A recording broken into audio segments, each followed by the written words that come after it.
everyone, and welcome to Growing Together, a gardening podcast with me, John Lamb, and Don Kinsler, a lifelong gardener and the North Dakota State University Extension horticulturist for Cass County. Don, how are you doing today? I'm doing well. I'm especially happy because after many weeks of heat and dryness, our South Fargo yard got 7/10 of an inch of rain.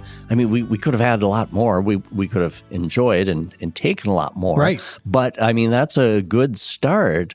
Every little bit helps. Yes, because some of the rains have been spotty around the whole region. Yep. Some areas have almost too much. Others, including us, were really, really getting dry. And so, man, you could water till you're blue in the face. Yep. And nothing encourages the growth like rain. Well, that and then coupled with it cooling down a little bit, you don't have to worry about plants that you had just planted, getting a little too crispy or things like that. It has been a really kind of a nice past week, a little gray, but still there's been some sunshiny days, but it's been a great time to get out and enjoy the yard, hasn't it? It has. I knew an old gardener once that when a rain was coming, or even when the rain would start, he would take their houseplants and obviously in the spring and summer, he would take the houseplants outside and set them in the rain because there's just something about that rain, that moisture that seems to refresh things. It's interesting. If there's a lightning storm, I don't like bad wind storms, that type of, rain accompanied by that. But if it's just a lightning storm, that actually does charge the molecules of water with some nitrogen. I always used to hear that and didn't know for sure if it was true, but there's science that it apparently the lightning does something with the neutrons and electrons and protons and somehow creates some nitrogen fertilizer. So it's no wonder things turn green after nice rain. Excellent. So I hope everyone listening, I hope in your yard the rain cloud has been generous. Yeah, and it has been really been, again, it's just been really kind of nice just to have that guy, because also, especially for the lawns. How's everything looking in your yard? Good and green. Good and green. Nice. Yeah, it has been really pretty nice. We did a lot of planting last weekend. We'll probably do some more this weekend. We kind of cut away some of the yard so we could do more planting. And yeah, it's all been really pretty good.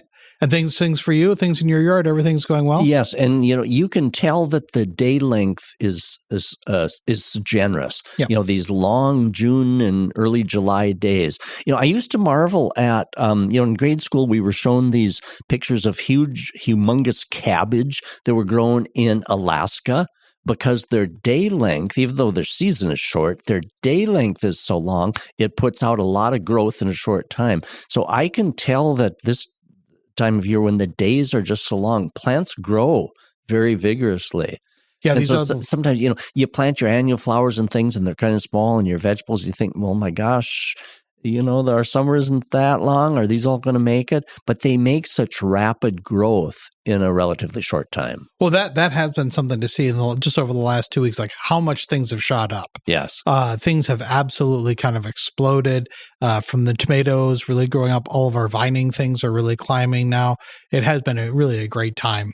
Well, we wanted to talk about today is some things that, while things are looking good in the garden, if you're spotting some things that don't seem right. Some things don't always turn out the way we hoped. Right. Every year there's a certain percentage that you're going to have that's not going to work out. But so we're going to have some tips for things to look out for and things that you can do to fix those situations. But first of all, you've got a listener from a letter. Oh, no, I'm sorry. You've got a letter from a listener. Yes. And Brenda wrote in and said, I'm hoping you can help me with my coneflowers. I have a lot of them, and most look like the photos. I don't see any bugs on them. I'm hoping it's not aster yellows. Any advice would be much appreciated. Well, thanks, Brenda, for writing, and thank you for sending the photos. Now, I'll try to describe. It's coneflower. The leaves they're strung out, kind of stretched out, they're curled, they're distorted, they're mottled a yellowish green, and it almost looks like something, sci-fi, almost out of from outer space, kind of an odd looking thing. And so I think Brenda self-diagnosed here. I think it is aster yellows. Now, aster yellows is a disease or disorder caused by, it's kind of a weird organism that causes this. It's been kind of called a bacteria, a mycoplasma. So it's not a fungus. It's one of those organisms that are kind of in between the typical classifications. So what happens is insects such as leafhoppers, when they're feeding on the sap of the leaves, they're carrying this bacteria-like organism, and so they're carriers for that. And as they're feeding on the sap of the plant, they're infecting it with that bacteria. They're carriers for that. And unfortunately, when plants, coneflowers are very susceptible. The name aster yellows, asters, annual asters and perennial asters are very susceptible. So when they get injected with this bacteria, the bacteria-like organism proliferates inside the plant, causing distortion. The flowers, if it reaches a flowering stage, the flowers will have odd-looking blooms to them. And unfortunately, there's no cure. There's no cure for it, and it can persist in that plant material. It can spread from one plant to another as little insects feed from one plant, then hop to the other. They'll keep carrying it. And so the only thing a person can do is rogue those plants out, pull them out, roots and all, and dispose in the outgoing garbage. It reportedly does not winter in the soil, which is good. Otherwise, you wouldn't be able to plant certain things. So it can affect garden carrots, marigolds, the coneflower I mentioned, and asters. And so it can go through a few different species. So unfortunately, then a person has no choice but to remove those. There's the only way to prevent it is to spray for insects beforehand to try to kill the leafhoppers or other insects that would be feeding on these plants and carrying it. So, it's difficult to have to remove nice perennials like coneflowers, but there isn't much choice if aster yellows. And do it now. Do it when you do it when it's decided.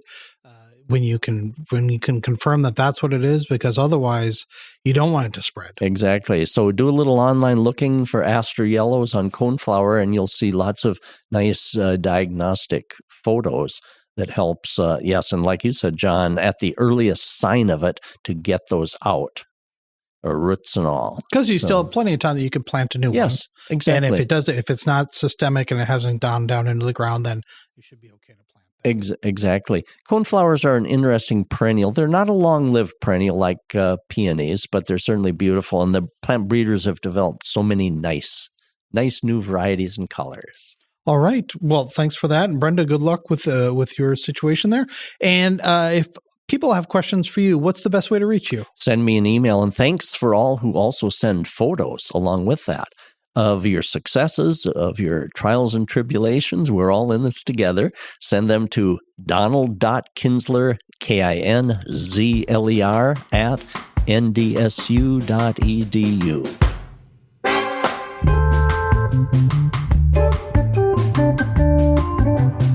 All right. Now, speaking of troubles that some people have, this was great. Somebody sent in this photo, asked a question.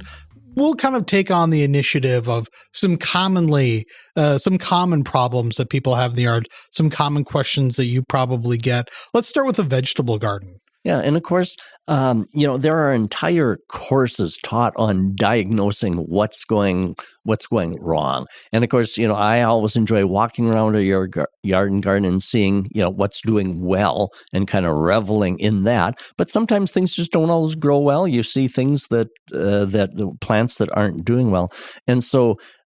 Part of it is observation, as you walk around enjoying everything, but notice what's happening to plants, because in most of the things that we go through, it's early detection. Yep. Well, you can still do something about it. And so in the vegetable garden, and man, I love watching the vegetables grow. and keeping an eye on how things are doing. But there are certain vegetables that just always have something going on with them. And so they're particularly the ones to watch. For example, radishes. Radishes always develop these little holes in the leaves, these little shot holes. And it's frustrating too, because radishes are one of the first things that'll come up. Exactly. So if you're planned and you've done this and you want your radishes, you find holes in leaves, you've got problems. So what's exactly? I don't remember a year where my radishes have not had these little holes. They're caused by flea beetles. I often don't see the flea beetles. I suppose if I got down, because they're tiny, like a flea. And I suppose if I got right down there on my hands and knees and looked, I probably would find them. But I see the little holes. So flea beetles. And they can totally decimate a radish crop. I mean, a radish can take a few little holes in the leaves, but if the population is high enough of those flea beetles, they can ruin the crop. And so on those, there are a couple of good all-purpose insecticides that I think it pays to have on your shelf. 7, that's been around for a long time. They've kind of changed the active ingredient, but it's still called 7. 8 is a good one. And of course, when you look on the label under vegetables or fruits or flowers, it will tell how much to mix up. I like the liquid concentrates. So 7, 8, spinosad is a very good organic product. Malathion is good for many things. That's been around forever. And so most of those, like the 7, 8, and spinosad, are available in either the powders, the dusts. Those are handy for, if you see a problem quickly, to grab one of those and shake the dust out onto, quick and easy. But I prefer the spray. The concentrate that you mix up. I have a 2-gallon pump sprayer that you mix it up according to label directions, and the spray gives a better coverage. You can get under the leaves and kind of in between, and it kind of gets just the coverage better. Plus, it doesn't make the plants look quite so ugly. The dust kind of detracts a little bit from, although it's effective. And so as soon as you see those holes in the radish leaves, then we can get an all-purpose insecticide on those. Another crop that just always attracts insects is the potato. It may be the flea beetles causing little holes, but also the Colorado potato beetle. Now that's a round, fat, black and yellow striped beetle. It's interesting. If you scout, take a look at the potato plants. I'm going to do that this evening. You can oftentimes see the eggs of this underneath the leaves. They're orange eggs, and under a leaf, there may be 20, 30 eggs. And of course, those are all going to turn into adult beetles nibbling on. So you can go along, and every leaf that you can remove and dispose of that has those eggs, you're reducing the problem before it even happens. And of course, then from that stage, the eggs hatch into a larvae, so you can catch them at that age. Oftentimes, though, we view our potatoes and all of a sudden the leaves are being eaten. And that's the adult stage, that kind of plump beetle. And at that stage then, I remember my dad, when he was a boy, before there were many insecticides, one of his jobs that he hated was going through and picking off the beetles, because they're maybe the size of the tip of your pointer finger, so very visible. So they would pick them off and drop them in a can of kerosene. And so that works too, but that's kind of time consuming. So now our insecticides, spinosad is a very effective on Colorado potato beetle. So important to watch. And beans have what's called the bean leaf beetle. So if you see something nibbling on those, bean leaf beetle, again, are all-purpose insecticides. Can be used. Cucumbers, squash, melons have their insect called the striped cucumber beetle. So if you see little, and these can all be devastating to a crop. So at the very earliest signs of these, important to treat them. And cabbage, cauliflower, broccoli. I started to see my first cabbage butterflies flitting around the garden, the white butterflies. And of course, that white butterfly stage isn't damaging. We used to enjoy catching those when we were kids with a net. But anyway, they lay eggs on the cabbage, cauliflower, broccoli. They lay eggs which hatch into the green cabbage worm, and it's that green cabbage worm that eats the leaves. They can, and if they eat enough of the leaf, they can really damage the photosynthesis ability. But the other thing that I dislike about the green cabbage worms, especially on broccoli, it's difficult. So you pick a head of broccoli, and those cabbage worms will nestle down in. Yeah, there's a lot of crevices there. For them to hide. Yeah. And there's nothing more distasteful to me than to boil broccoli or cook the broccoli and then find a broiled cabbage worm inside. So anyway, preventative.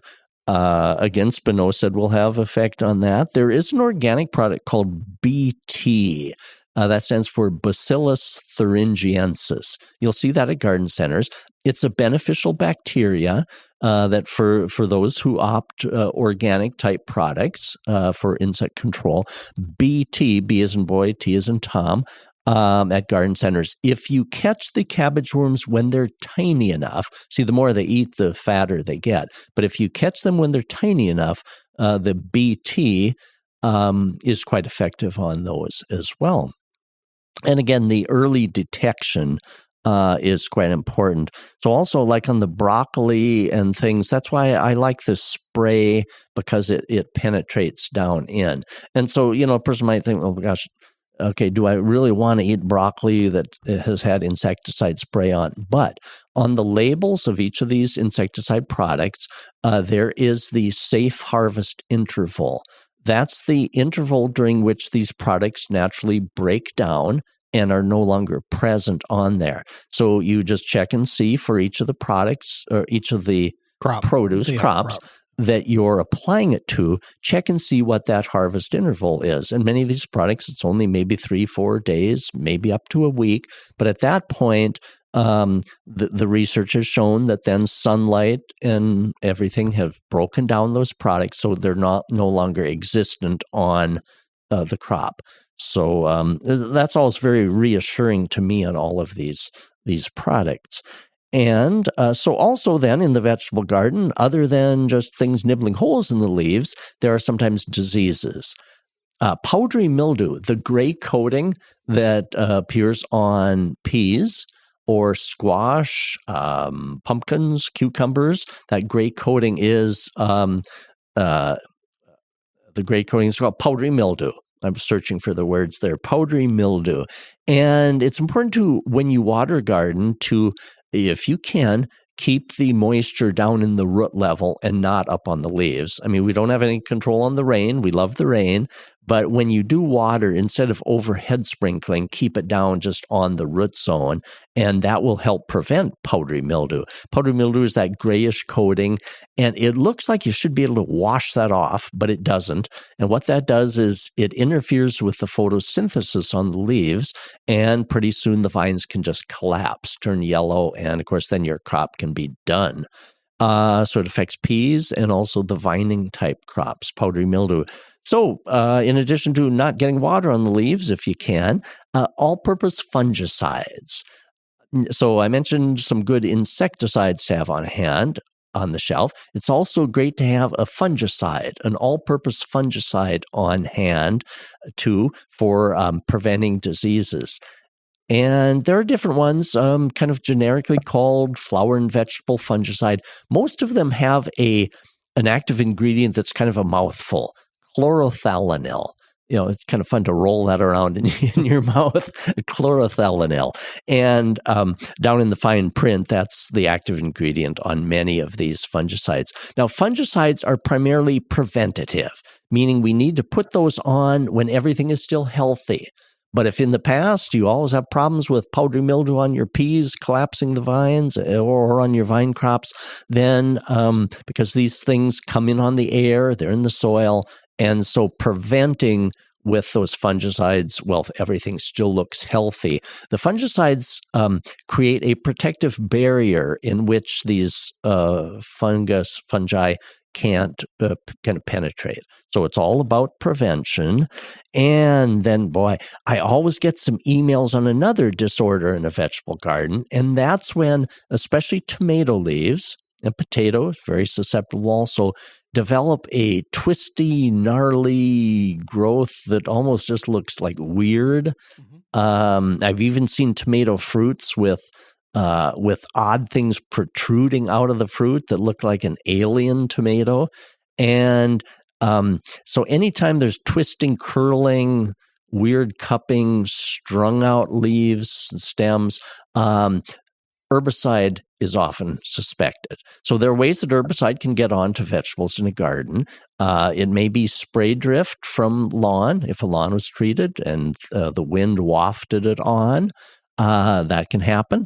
Or also if manure was added, and some of the pasture-type herbicides that are used to control pasture weeds, then the livestock eats the forage. That herbicide passes through the animal into the manure, and some of those are persistent enough to last quite a number of years in the manure. So then the manure gets put on the garden. So it's important to know where that, if it's from a farmer, you're getting some nice, well-composted manure, we'll kind of find out where that, the pasture and the situation. What they're treating. Exactly, and also horse manure as well. Also compost that comes from many of the municipals. The city of Rapid City a few years ago had a nightmare. They had a mountain of compost, and it was tainted with herbicide. A lot of the compost at the municipal sites comes from lawn clippings. And if the lawn was treated with some of these heavy-duty herbicides that are persistent, they are carried over into the lawn clippings. Lawn clippings turn into compost, and some of those persistent herbicides can still be present in that compost. And so it's always kind of a matter, too, of kind of using a bit of caution. Now, in the Fargo area, many gardeners have used the compost very successfully. There are other situations, other cases where there have been residual herbicide damage from compost. So it's kind of being careful a little bit, knowing the source of that compost that a person is using. Getting back to the holes in leaves, and using some of the control products like 7-8 or spinosad, can you just use those as a cautionary thing right from the beginning before you even spot anything? And is there a benefit to that, or is that maybe kind of wasteful, because if you don't have the problem, why are you spraying it? Yeah, exactly. The preferred is to treat as something is happening, like insects, because if a person treats and that insect isn't going to be a problem, you've kind of wasted some spray. And then also, the less chemicals that we can use, certainly the better. I think everyone would agree to that. But there are certain crops, like we mentioned, that it seems like the insects are so prevalent, and that it seems like they always find them, like flea beetles on radishes. I don't think I've ever not had flea beetles on radishes. So I suppose the preferred would be to, as soon as I see the first little holes, then treat.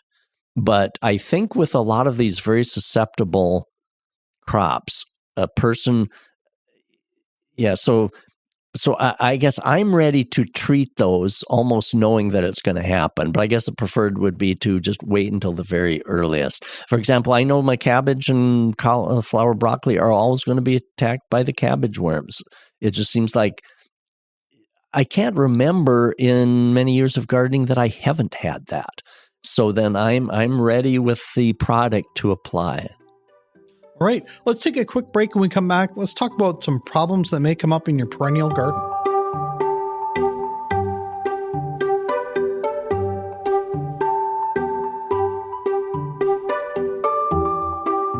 Local news affects your life.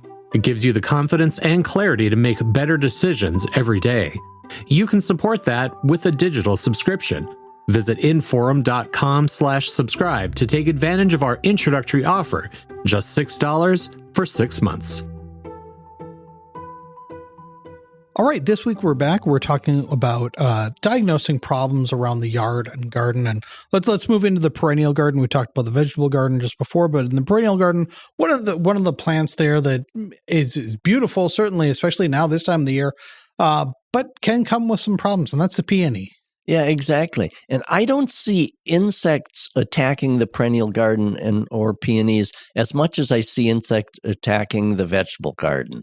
And so in the perennial garden, it seems like diseases are a little more prevalent. So peonies, have you ever had peony buds that just haven't opened? They look like they're pretty good, but then they get a kind of brownish on the buds, don't really amount to anything. And sometimes the leaves kind of affected also, kind of a brownishness to them. And that is usually botrytis blight. Botrytis is a fungus disease.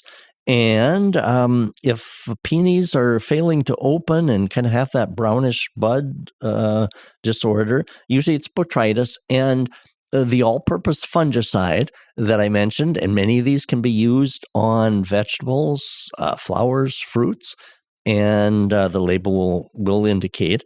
But applying a fungicide when the peony is growing.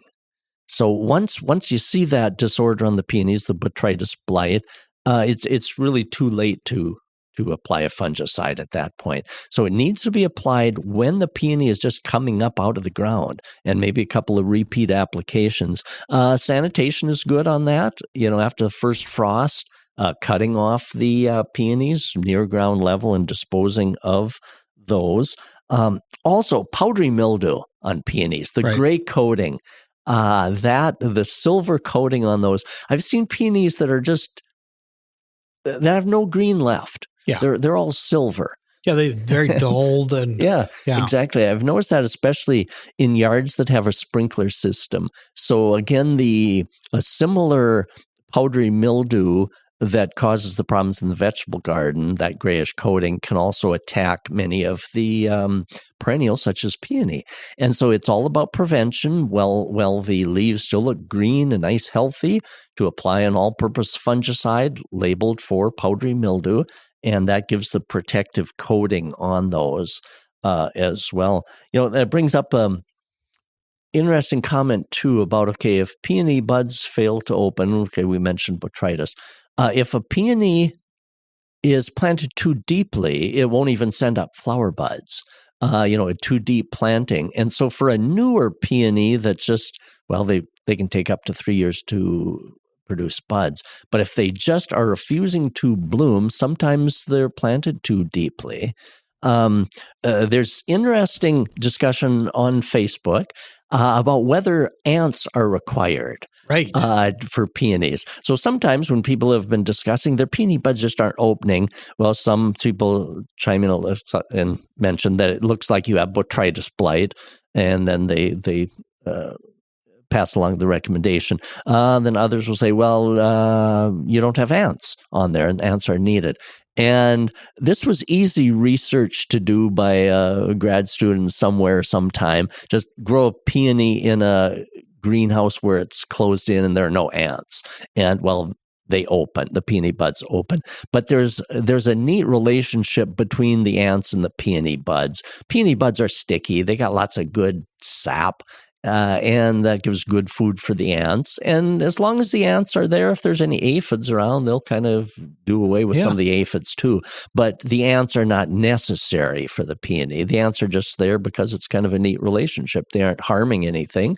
And if there happens to be an aphid or two, they'll take care of your aphid situation. We talked about that a little last week, in that Sam likes bringing in peonies that are about to burst from our garden for cut flowers. And if you want that in your house, make sure you dunk them in water for a couple of seconds to wash those ants dislodge the ants out of it. Yes, exactly. And also iris. A lot of our iris are done blooming now. I've been deadheading. And this year, because it was so dry, I'm not having any spotting on the leaves yet.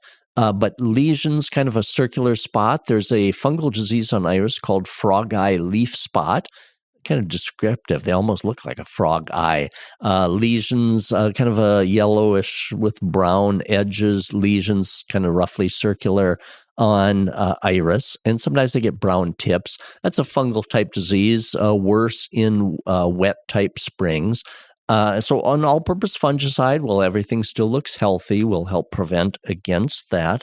And so we mentioned the powdery mildew on peonies. Powdery mildew is also a common and serious disease on Monarda, phlox, and some others that are susceptible. So again, at the very earliest signs, or if it seems like you're always prone to the Monarda developing that. And of course, that can go on to, instead of the gray coating can go on to a yellowing and just a browning and eventual defoliation. And Monarda, remind me, there's a common name to Monarda. Bee balm. Bee balm. That's what it is. Bee balm. So people may know it as that, like I do, and I remember, yes. And great pollinator. They're absolutely wonderful. I like the aroma of the foliage, to rub the foliage between your hands, and it gives that beautiful kind of an Earl Grey tea aroma.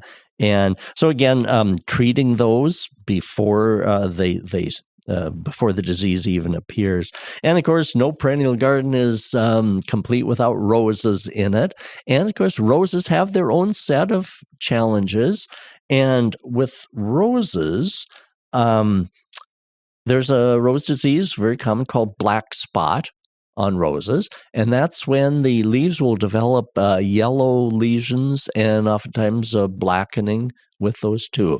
And so there are rose dusts and sprays that are used to combat the black spot, but also the all-purpose fungicide that a person has that we mentioned, that will work well too on roses.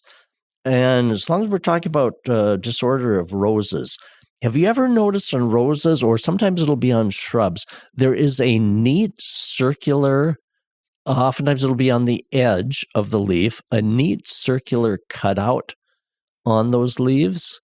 Sometimes take a look at certain things. It's almost a picture-perfect hole scooped out of the edges. Well, anyway, those are a good guy insect. It's the leaf cutter bee. Okay. So look up leaf cutter bee. They cut a circular hole out of the edge of a leaf. They roll it up and take it for nesting material. And it doesn't really hurt the leaves. I've seen it on dogwoods and other shrubs as well. And so those we can go without treating because those insects are beneficial. But on roses, there is also another insect that is quite devastating. And that is when the leaves develop almost a silvery or very pale look to them. Usually starts on the lower leaves. And what it is it's an insect called the rose sawfly that rasps away the outer green layer of cells and leaves a thin little layer that's kind of a brownish, tannish, almost silver looking. So it rasps away and eats the green cell layer, and then eventually that what is left is so thin it just drops out, so it leaves holes. And I'm seeing on Facebook a lot of people with this, and it's encouraging because a lot of people are diagnosing it correctly as, rose sawfly. And so rose dust would work well, or the all-purpose insecticides that we mentioned. That's the rose sawfly. And the good news about the rose sawfly is its life cycle ends about the middle of summer. Okay. So the newer growth, the upper growth, is usually intact and not bothered. But if on a small rose, a young rose, in the meantime, if the rose sawfly has worked all over it, it can really diminish that rose for the entire growing season. So it's important to look at that. Now, the other thing, whether it's a rose Or it's another perennial. If they just aren't growing well, if they just look lackluster and kind of yellow leaves and stunted, one of the first things to look at for diagnosis is it in rock mulch? Now, you mentioned rock mulch. I went on a tirade. Yes, yeah, good tirade. We discussed rock mulch last time, kind of at the end of our episode. And, perennials can be grown in the landscape along with shrubs and other things. And rock landscape exists on many commercial and many home situations. But if a perennial is really struggling and if it's in that rock mulch, many plants resent rock mulch, and perennials, and including roses, that's not the most plant-friendly atmosphere. But if you do have rock mulch, it can be scooped away from a circle. I'd prefer a 3-foot diameter circle. I've seen some gardeners who have taken away maybe just a foot diameter circle, but maybe give it a little more. I'd like a 3-foot Give it some breathing diameter. room. Yeah, and then fill that with maybe put a little cardboard down, overlapped first, so the weeds aren't going to grow, and then a shredded wood mulch on top of that will be more plant friendly, less apt to compact the soil and make the soil so heavy around it.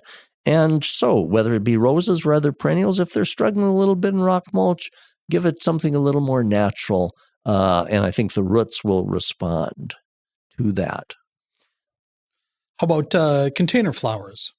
Yeah, and of course, I enjoy watching Facebook gardening groups. As I always say, we're all in this together. And it's kind of fun, the Facebook gardening groups. I noticed a couple of people with wave-type petunias where they're all just kind of stringy, not nice and full and robust bloom, but kind of strung out, straggly, and wondering what's wrong with it. So it's interesting to see people chime in, and many of them are very accurate assessments of that. And so sometimes it's watering too much. Sometimes we can sometimes be so concerned that the plants have enough water that we overwater them. Maybe it was a potting mix that was a poor quality potting mix that just stayed soggy. The other thing that I oftentimes notice on plants, whether growing outside, container plants or house plants, if the headspace is too deep, between the rim of the pot and the top of the soil, if a deep headspace, you don't get the air movement across, and you're not using the full vertical depth of the potting mix.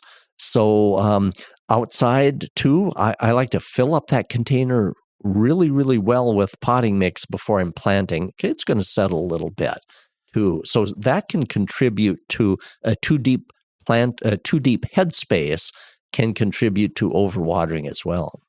Speaking of overwatering, especially with petunias, sometimes, like myself, use petunias in hanging baskets. So you can't always see into it, and you're watering from above. You can't see into it. What's the good measure for putting your finger in what is a good way of telling how much water something's gotten and when you should water it? Obviously, if it's bone dry, it needs to be watered. Yeah, that's a good point, because I mentioned overwatering, but underwatering. Plants outside on a hot, windy day, they dry out in a hurry, and hanging baskets are a challenge. The other thing that's a challenge is that some of the potting mixes with peat moss and different organic materials become almost hydrophobic, meaning that they shed water. You go to water it, instead of them absorbing it, the water just kind of runs off the outside. Maybe the potting mix has kind of contracted from the edge of the hanging basket or the container, and all the water that you're applying seems to run down that crack on the outside rather than wetting the potting mix. So it hydrophobic. It seems like the potting mix is fearing water and won't take it up. So one of the best advices that I ever had was given by an old gardener that said, when you're watering your pots and planters and hanging baskets, go and give it some water. Well, first of all, I should mention, how do you tell if it needs some water? Well, sticking your finger down in and seeing if there's moisture there or not is a good way. Or, visually looking, if it has kind of contracted, looks dry, it has shrunken away from the sides, then that's a good indication. But back to the old gardener, and good advice. And I've followed this ever since. He said, give it a little bit of water, hanging basket or containers. Give it a little bit of water. Let that kind of soak a little bit and, give it some water. Move on to the next plant or hanging basket or container. Give that a little bit of water. That kind of helps prime it a little bit, starts wetting that surface a little bit so that then when you come back to it, then it'll water more thoroughly.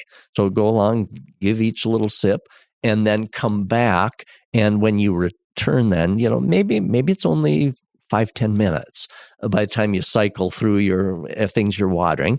And then when you come back, give it some good thorough watering and kind of watch to see, is that water kind of penetrating the mix or is it running around the outside? Becomes more difficult to watch the fuller the basket gets. It's a little tougher to see in what that soil is actually doing.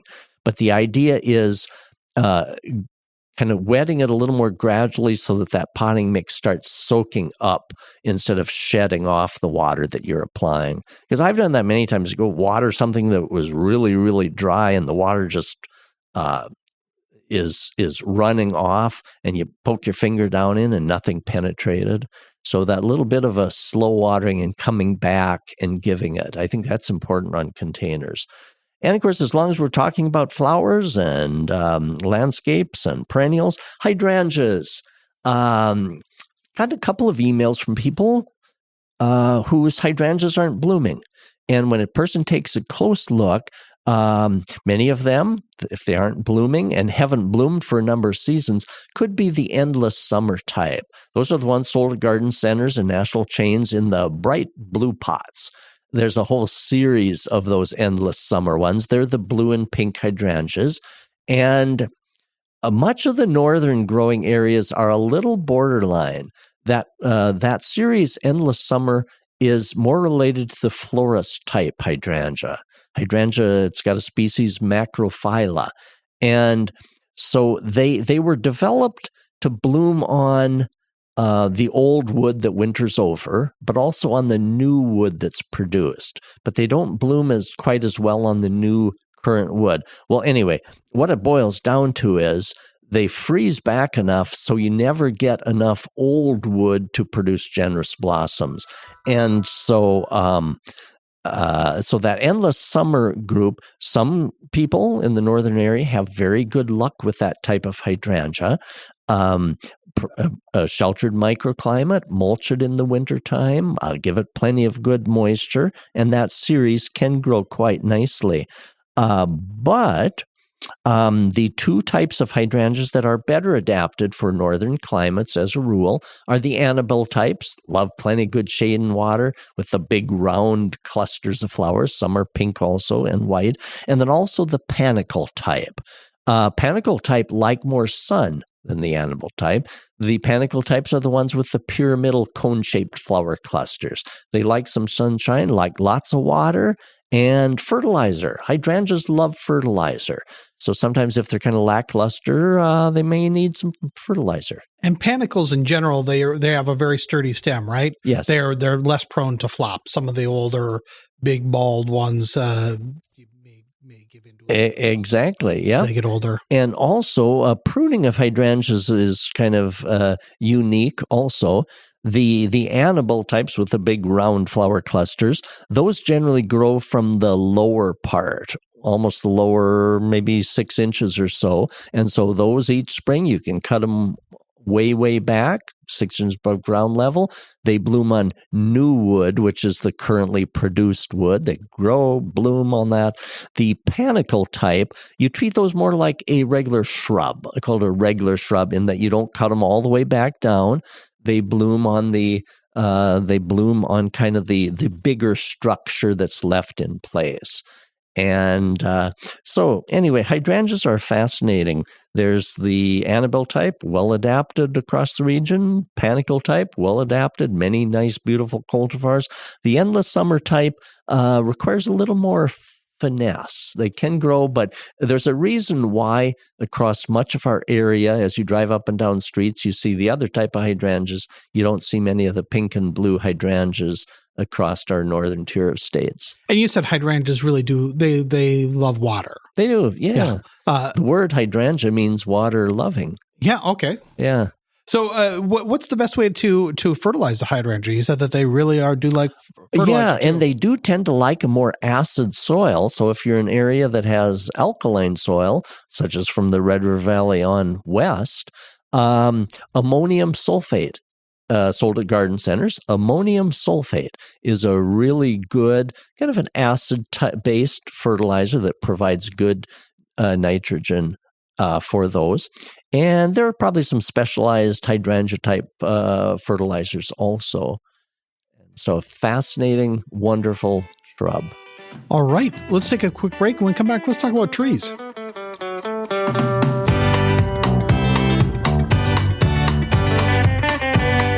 If you're loving this podcast, be sure to check out our full lineup. From news and local politics to sports and true crime, find your next great listen right now at inforum.com/podcasts. That's inforum.com/podcasts. Right. This week we're talking about problems, how to identify problems in your yard and garden, and how to treat those. And so let's move on to we did your flower garden, we did the vegetable garden. Let's move on to trees. This is a big part of everybody's yard too, and it can be a big problem if you don't catch things in time. It can. And fruit trees. Now, we all are so anxious when we plant a fruit tree for that first crop of apples. But most apple tree types take 5 to 7 years to come into fruiting.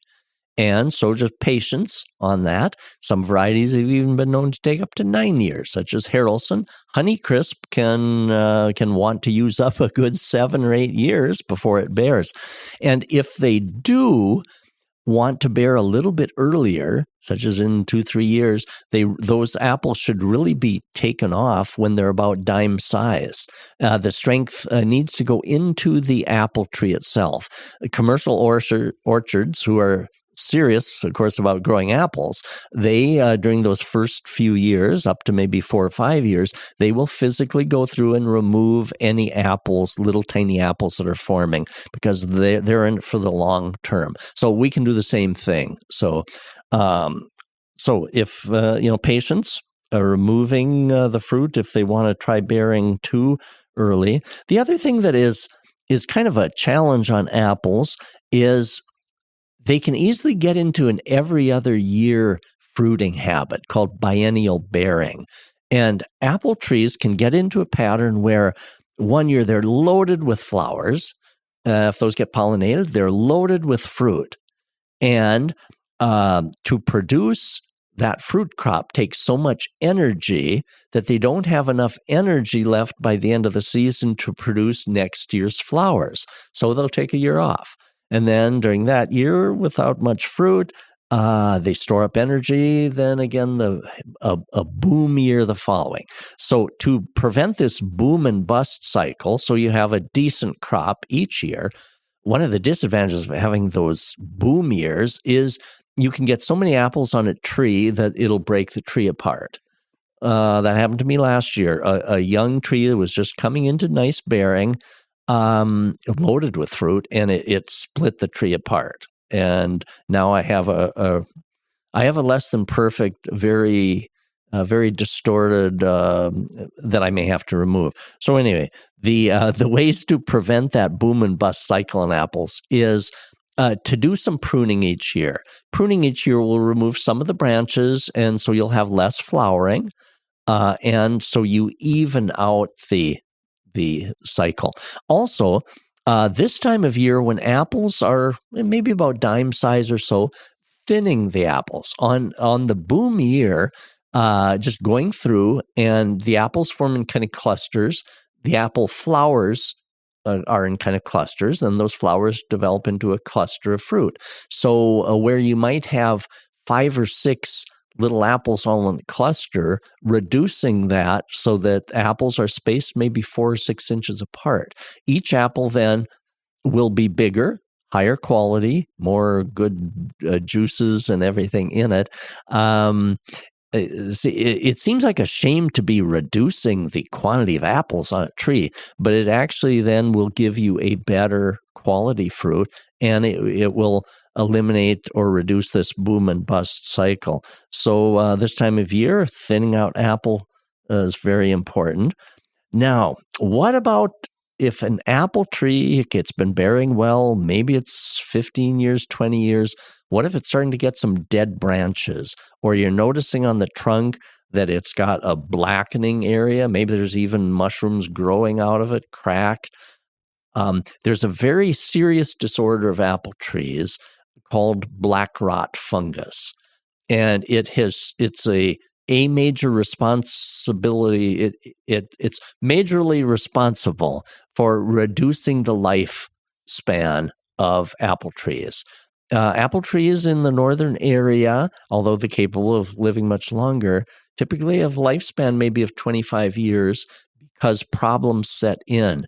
One of the main things that causes these problems to start in is bark injury in the wintertime. And that's why it's very important to wrap apple trees in early November before the onset of snow and winter. The winter sun damage on an apple bark, the freezing, thawing, the sunburn reflecting off of winter snow onto the smooth bark of an apple tree kind of ruptures cells. And then this black rot fungus can, when weather gets nice again, that can enter into this damaged tissue. And once that black rot fungus gets into the main trunk of a tree and starts affecting the limbs, there's no going back in clock time. There's no reversing that damage. And so that can signal the eventual death knell of that tree. So very important to wrap the trunks of trees and spiral the tree wrap up also among some of the larger branches. So that's all about prevention. And I get lots of emails each year from apple trees that are maybe 20 years old that have this black rot fungus. And unfortunately, at that point, there's nothing that can be done on it. And so from there, of course, insects on apples. I should mention that too. The first part of July is an important window to begin spraying for the apple maggot. The apple maggot adult fly deposits eggs on the apple fruits. The apple fruits are still forming, and that egg hatches into a larvae that spends the rest of the summer inside your apple, causing a bunch of little brown streaks. When you harvest the apples and cut them open, and instead of seeing the nice bright white flesh, you'll see streaks of brown. That's the apple maggot. At that point, the apple maggot has already left. They're tiny enough so you don't see like a big wormhole in the apple, but they really make a mess of that and affect the keeping storage quality of your apples. So spraying, check the garden center for a spray for apple maggot and begin spraying about July 1st. And the label will tell you how often to repeat. For apple maggots, probably a good 3 applications, depending on what product you use. 7 to 10 days apart. Spinosad works well. I believe that label will probably say to repeat in more like 5 to 7 days. But again, check the label on that product. So from apple trees, fruit trees, go on to maples. I get lots of emails about maples. Maples are very susceptible to a disorder called iron deficiency chlorosis. That's when the leaves turn yellow. Sometimes the vein stays nice green, and in between the veins is yellow. Maples are a species that has a difficulty taking up iron out of the soil, especially in alkaline type soils. And so the leaves turn yellow. If left untreated, the yellowing leaves can become brown and crunchy and start to go downhill year after year. You could develop dead branches. And it can cause the death of trees. But the good news is that garden centers have iron products that you can treat it with, especially when the tree is younger. Or you may opt to choose a different species of tree other than planting maples in an area. From the Red River Valley on east, where you see naturally forested areas, maples are generally well adapted. From the Red River Valley and on west, where the soils were native prairie grassland, those are less friendly for maples. And so the iron deficiency of maples is a common problem on those. Also on maples, lots of bumps on leaves. Have you ever seen maple leaf gall? Yes, I have. Yeah. And it looks alarming because sometimes they turn kind of reddish and it's almost like a cancerous growth on the leaf. But it's generally cosmetic. They're caused by a mite, a little microscopic mite that walls itself inside that kind of hard knobby growth on the leaf. And so they're protected from sprays. The good news is that it's mostly cosmetic. The trees live with it fine.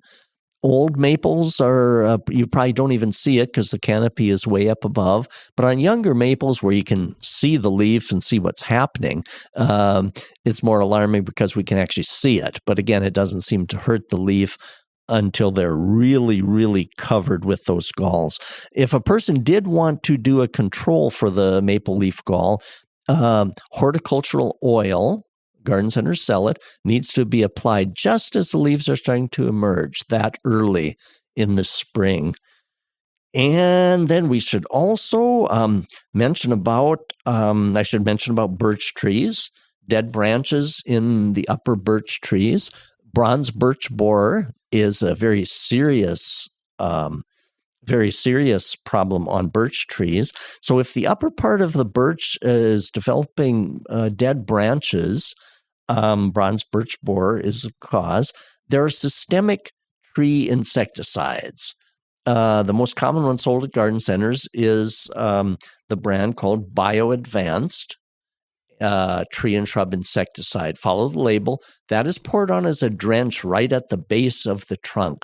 And so if a birch tree is caught early enough at the first sign of maybe some wilting up in the branches, then that treatment will work. There's also on some birches over the past years, there's been some winter injury.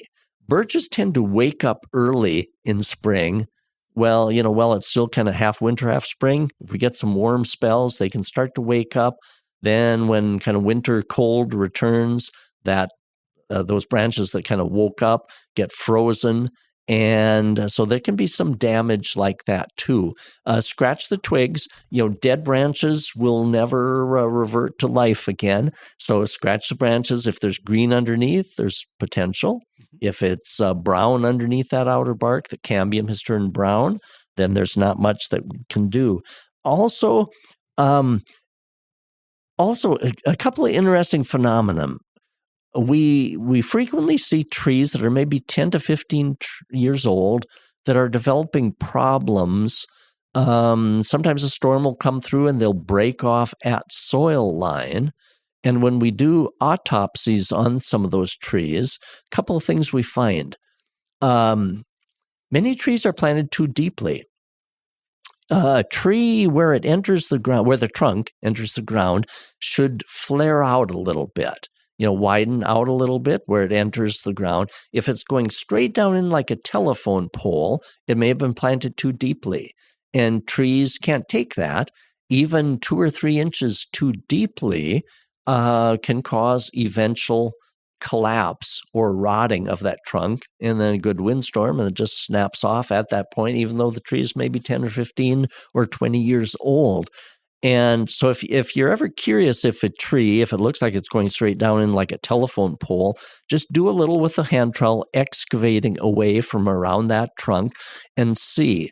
A tree planted too deeply, oftentimes a few inches below ground, you'll find that widened out trunk flare that should have been visible above ground level.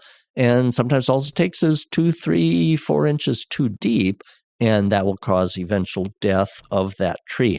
Also, stem girdling roots. We've talked about the importance of, especially potted trees, when you take it out of the pot, to tease the roots apart, cut the roots, whatever it takes so that they're not circling. If those roots are allowed to circle when you're planting it, as the roots enlarge, the trunk enlarges, pretty soon the two meet, and you've got a big root circled around the trunk like a boa constrictor, and that's called a stem girdling root. The roots are girdling the stem, the trunk of the tree. and they can embed themselves in. It chokes off the water nutrient supply of the tree and causes a weak point. The tree can oftentimes snap at that. Sometimes they're visible right at ground level, like a big boa constrictor wrapped around that tree. Sometimes they're visible like that too.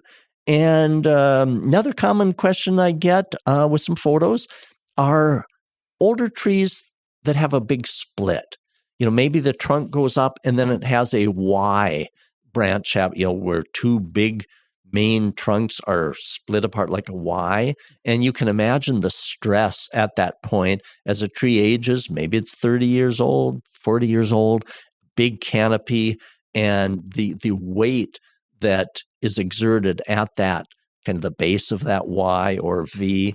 And so cracks are common at that area.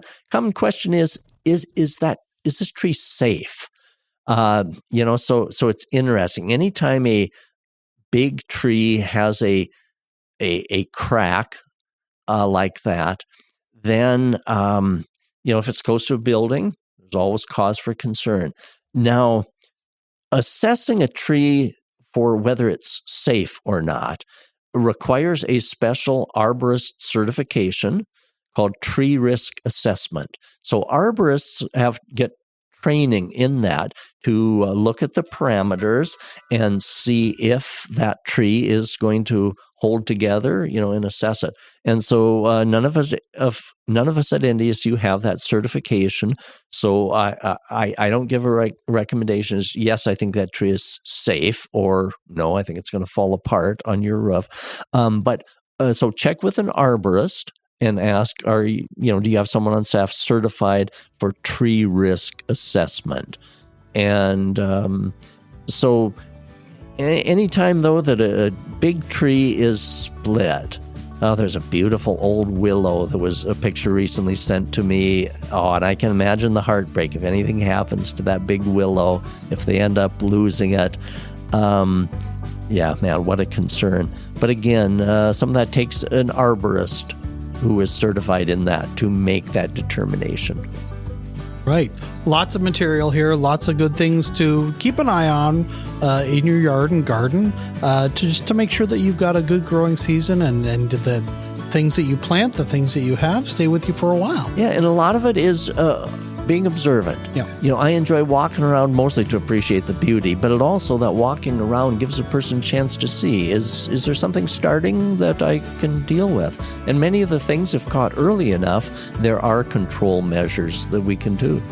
All right. Well, if people have questions for you about something that they think may be wrong in their yard or garden, or something that they are pretty proud of that they just want to share, what's the best way to reach you? Send me an email, donald.kinsler, KINZLER, at ndsu.edu. All right. We'll talk to you next week. Thank you, John. Thanks, everyone, for listening.